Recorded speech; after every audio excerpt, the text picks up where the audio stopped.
Number 6. Wealthy people don't spend much on cars. Buying a used car instead of a new one can save you a lot of money in a variety of ways. A used vehicle will cost less based solely on the sticker price, but that's not the end of the savings. In terms of fees, insurance, and vehicle depreciation, you will also be reaching for your wallet much less than if you drove a brand new vehicle.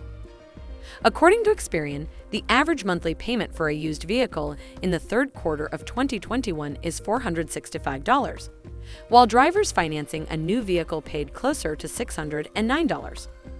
Saving more than $100 per month quickly adds up, and you could end up saving thousands by choosing a used car over a new one.